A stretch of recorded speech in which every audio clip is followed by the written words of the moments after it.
So first, the United States overnight completed another round of strikes for the second straight day. They claim over 91 targets were hit this time on top of the 80 plus the day before. Iran is saying that over 14 people and 78 have been wounded in these strikes, and they have retaliated, Iran has, with strikebacks of their own, including on a Patriot missile battery in Kuwait, an early warning radar in Qatar, fuel storage in Bahrain, 2 U.S. bases in Bahrain, including the Fifth Fleet, have come under attack. And we also have targeting of an airbase in Jordan this morning, or for Iran this afternoon, which included hypersonic missiles used to fire about 10 ballistic missiles in Azraq, Jordan, to destroy a command and control center. This just touches the surface. You reported, Pepe, that some of the U.S. strikes have targeted railway. Iran is saying that major infrastructure, civilian infrastructure, has been targeted, including a railway between Iran and Turkmenistan that connects to China, the Chabahar harbor, the port, a key node for Russia, Iran, India transport, and the Mashhad-Tehran railway, which in Mashhad, the Ayatollah, Supreme Leader Ayatollah Ali Khamenei, is, as we speak, being buried there now. So, Pepe, so much to catch up on. How about you help us understand? Maybe let's just focus on the last 24 hours and what makes day 2 significant as we see a restart of all-out war, at least teetering toward that. Well, first of all, greetings, Danny, greetings all of you. I am at my new refuge in the garden in NATO-stan, which could not be more, could not be a deeper contrast to all the horrors around us. So here, at least we can maintain a little bit of sanity, but you enter the studio and you look at all the equipment and you see what's coming out, and it's hell. It's absolute hell. Well, we are all very worried about the perversity, the crassness, the stupidity, and how nefarious is the empire of chaos, plunder, piracy, and lies, of course. These bombings from yesterday to today, and they will continue, they are not only against so-called military installations along the Persian Gulf. If you look at what was bombed along the Persian Gulf, it's a lot. It starts near Karg in the west, and it goes all along to the port of Chabahar in the southeast, close to the Iran-Pakistan border. But the Americans are bombing civilian infrastructure, and very, very important, the connectivity corridors that are very important inside Iran and linking Iran with BRICS members, mostly Russia and India. So this post that I made, the internal bombing was crucial and extremely perverse, because this is the day where, since yesterday night, in the middle of the night, billions of pilgrims were taking the train from Tehran to go to Mashhad, because today in Mashhad is the burial, the definitive burial of Ayatollah Khamenei and members of his family in the shrine of Imam Reza, which is one of the most extraordinary shrines on the planet. And of course, the Americans bomb the railway. What else? This is what Americans do in war. This is what the baboon of Barbaria loves to brag about. So this was bombing an inside node in a connectivity corridor inside Iran. But it goes way beyond that, because they bombed a bridge, which is more or less 40 kilometers from the Iran-Turkmenistan border, which is part of the railway that goes from Iran, crossing the border to Turkmenistan, and then through the Central Asian stans to Xinjiang in Western China. This is the Iran-China railway, which was bought and paid for and built by the Chinese. So this is the Americans bombing BRICS integration, Eurasia integration, with the Chinese angle. But they also bombed Eurasia integration with a Russian and Indian angle. which is bombing the port of Chabahar in Sistan, Balochistan, near the Iran-Pakistan border, not far from the port of Gwadar in the Pakistani side, 80 kilometers between them. And Chabahar is the key. Chabahar is way to the east of the Persian Gulf. Chabahar is in the Gulf of Oman, almost in the Arabian Sea. So this is one of the key planks of the international north-south transportation corridor, Russia, Iran, India. It was the theme of the documentary that we shot last year. When we went to Chabahar, we talked to the authorities. We had green light to go everywhere. We saw the Chinese cargoes coming. We saw the Indian cranes. We discussed the possibilities of Chabahar becoming almost like a replica of Shenzhen in the near future. What do the Americans do? They bomb a key connectivity corridor linked to the Russia, Iran, India New Silk Roads. So this is what the empire does. You know, it's a bunch of grifters and Tony Soprano people. They are a bunch of a low-life mafiosi. They're very, very dangerous. They're out of control, and of course, they're angry. The president of the United States is an angry animal because he's totally cornered. He has nowhere to go. When he's offered an off-ramp, which is the memorandum of understanding, which he signed, the 14 points at the Palace of Versailles, side by side with the piece of shit Le Petit Roi here, the king of this thing where I live. And 2 weeks later, he says, no, I don't want it anymore. Maybe I don't want to make a deal with them. They're scum. I'm quoting him. He said, these people are scum. So basically, this is self-projection. This is the president of the United States talking like Roy Cohn, the scumbag who taught him about how to deal with everybody. This is it. This is beyond disgusting.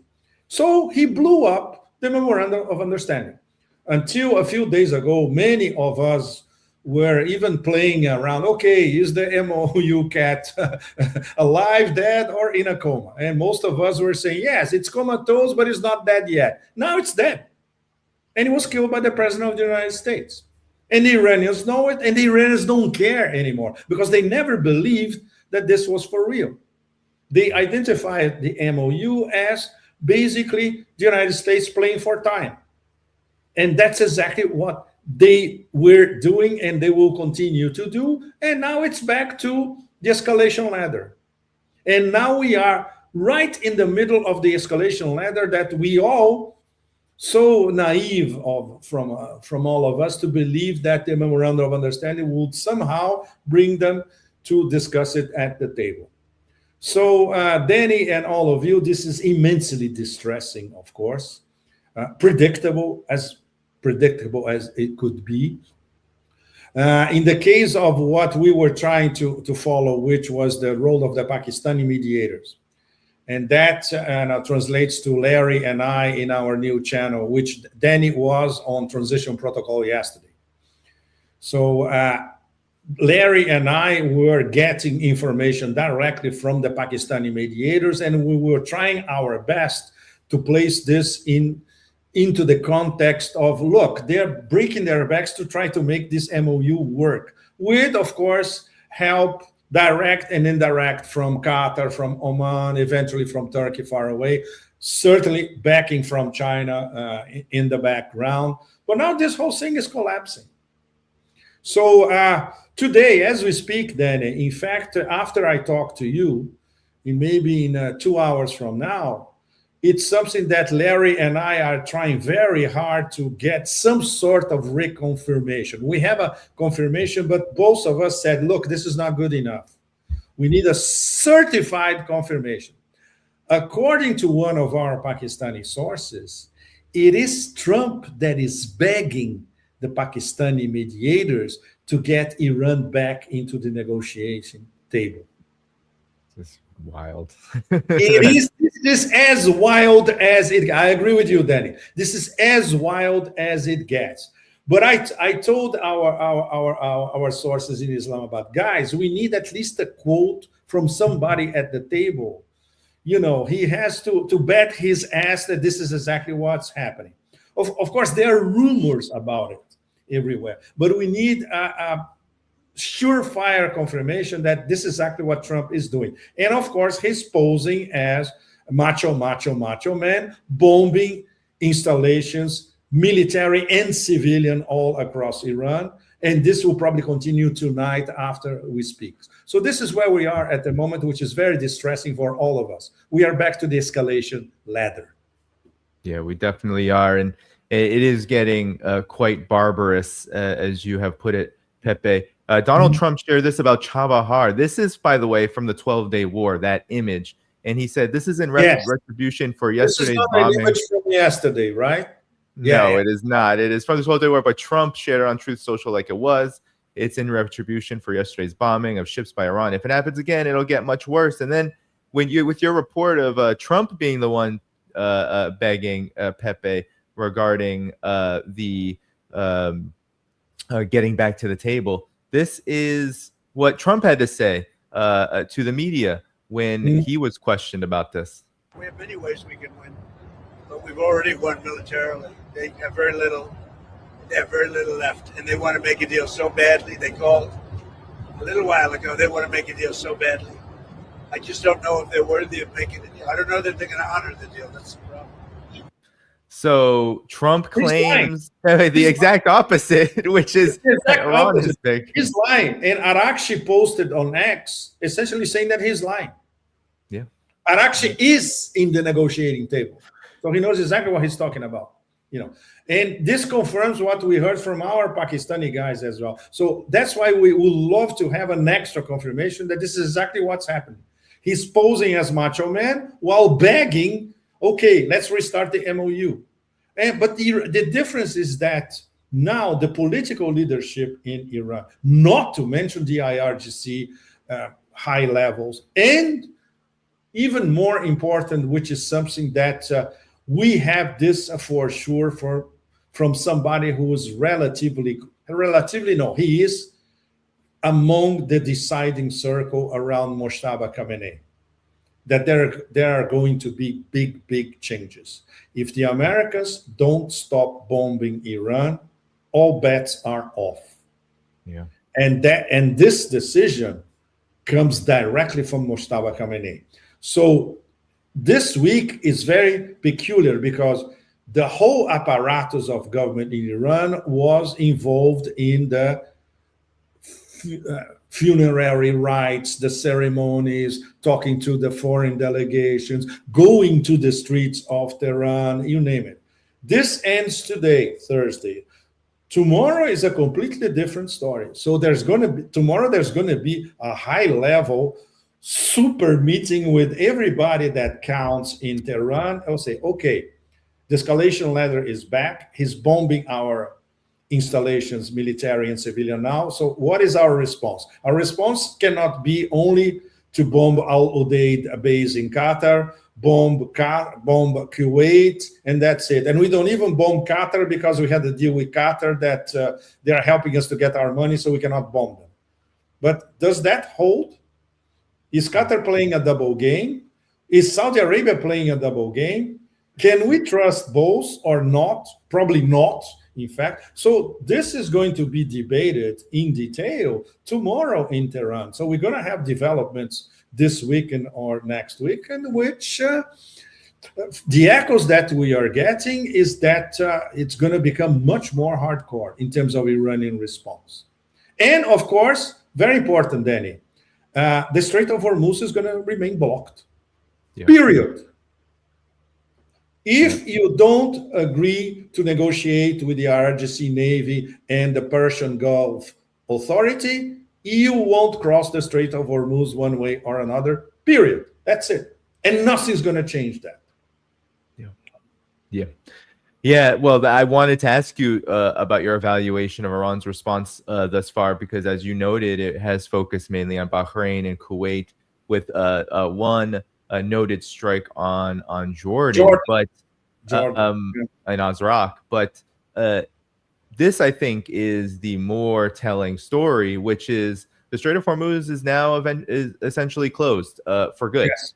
There was about one vessel that was reported last night. This is a post from then showing it was a small Indian vessel Some said it was a wooden vessel, so a very small wooden vessel. But everything's closed. The Omani corridor, so-called, has been closed, and I think since this time, maybe 2 total have crossed, and the rest have either stayed put or turned off their transponders in the hopes of not being seen as they lay in waiting. So, Pepe, is Iran's initial retaliation mainly just about, the IRGC, Iranian officials have said that they have mainly moved to just reclose the Strait of Hormuz.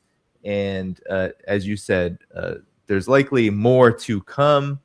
I'm curious about your, if you wanted to give a more fuller evaluation of Iran's response and the impact that this is going to have, because going back into this day after day after day, there are a lot of risks, especially on the U.S. side, when it comes to the ticking time of, let's say, strategic oil reserves. Exactly. Well, there are several possible scenarios in parallel, Daniel, what could happen. There is already a discussion among very good Iranian analysts. Forget about Westerners.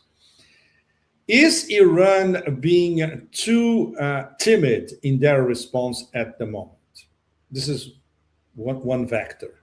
The other vector is, look, they should respond in kind to the Americans and attack American assets a little bit everywhere across the Persian Gulf, no matter where they are, and even including American maritime vessels. So this is the more hardline version. But there is a third vector, which is basically saying, no, strategic patience still should be the number one imperative, because we have to look at what could happen in a month from now, or especially from end of July, mid-August, which is the critical date about the depletion of the strategic petroleum reserves. And then the baboon of Barbaria is going to be completely cornered. And on top of it, with the Strait of Hormuz not opening, remaining under total Iranian control, there's no way out for him. So we have different ways that Iranian analysts are looking at it. It's all of these vectors have pros and cons. But there is also one message that we're trying to confirm, an information that is immensely critical. There was, I think there was at least one post on X coming from a member of the Majlis, where he was basically in a terse language, he was saying, this, he published it in Farsi, and the English translation may not be extremely accurate. He was basically saying, if we are attacked again by the Americans, we're going to start discussion our self-exclusion from the Nuclear Non-Proliferation Treaty, the NPT. And we all know what that means. The thing is, everything is in place for this to happen legalistically in Iran. If Iran decides to do that, and there is a period of this has to be formalized, they can do it. And after that, all bets are off.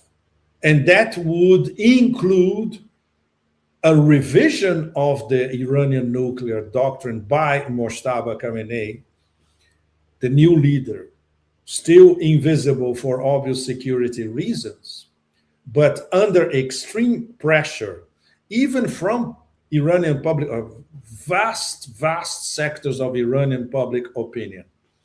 Iran bombed again. Serious bombing of Iranian infrastructure. The economy is in dire straits. So, and if this bombing of strategic overland nodes with other BRICS members continues, is going to be extra problem for the Iranian economy. How long they can last, and what kind of dissuasion to end all dissuasions they could apply. This would be, of course, the possibility of nuclear dissuasion.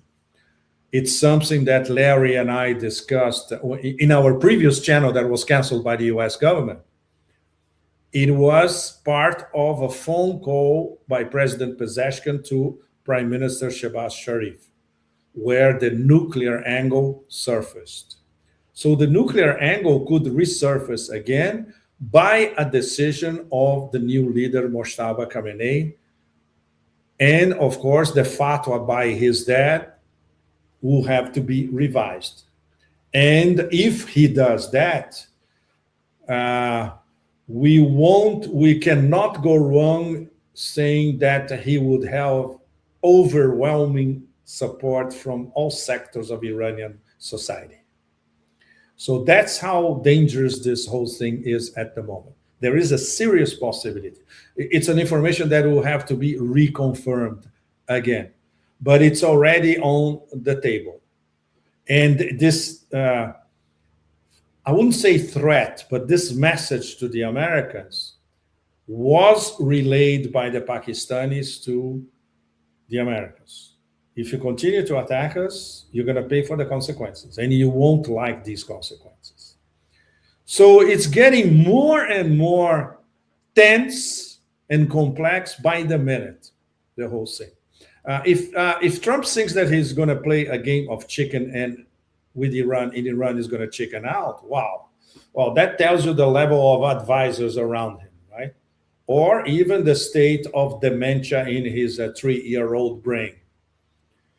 So the options, once again, are, from the point of view of Iran, they know that they are in a very fragile situation, that the attacks on their economy are huge, but they still control, and they will continue to control the Strait of Hormuz, and they know what happens to what this means for the American economy and for the global economy in a relatively short period of only a few weeks ahead. So they have to stand strong for the next few weeks. There are ways of doing it.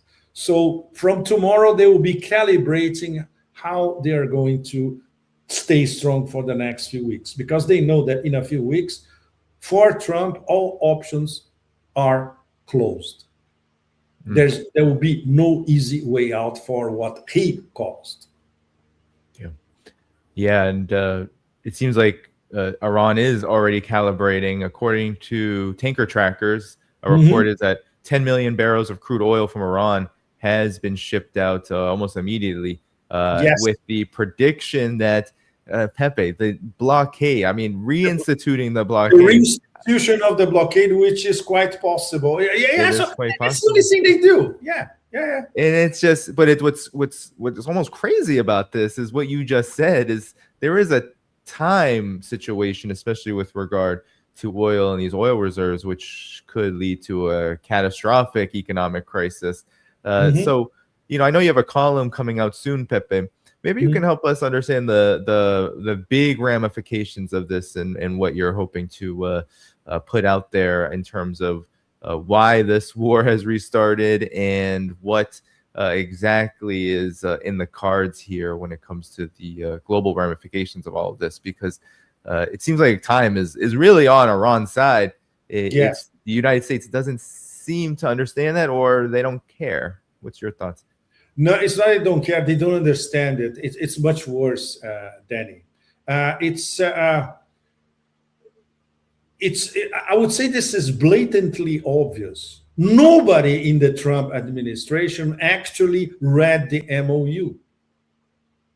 If they had read the MOU, they would at least know that there's a series of commitments written, signed by the President of the United States. So you have to fulfill your commitments, and then we continue with negotiations for a period of 60 days, which could be later extended. So obviously nobody read it, because they start breaking the MOU from day one, which is the Lebanon dossier. And with this absolutely cheap provocation earlier this week of telling tankers from Kuwait, from one of them was from Oman, if I'm not mistaken, one from Qatar, 5 tankers in the end, Look, you turn off your transponders. You cross the Strait of Hormuz without giving a damn about the IRGC Navy. You follow Omani territorial waters, and we're going to be there to protect you. Guess what happened? They didn't protect anything, and obviously all the 5 tankers were hit by the IRGC Navy. That was inevitable. So what was that? Was a cheap provocation? Well, yes, it was. It was a cheap provocation so they could blame Iran, like the president of the United States is doing. They don't respect any treaty, etc. They broke it. No, the US broke it first. They did not respect what was written in the MOU. So they used these tankers so they have the perfect excuse to restart bombing Iranian installations and Iranian civilian infrastructure, which is much, much more hardcore. So they are specialists in basically breaking deals that they sign. So it's still the most applicable and perfect geopolitical definition of the 21st century by our good friend Grandmaster Sergei Lavrov. The United States is non-agreement capable. Russia knows that. China knows that. Iran knew that, but still they tried.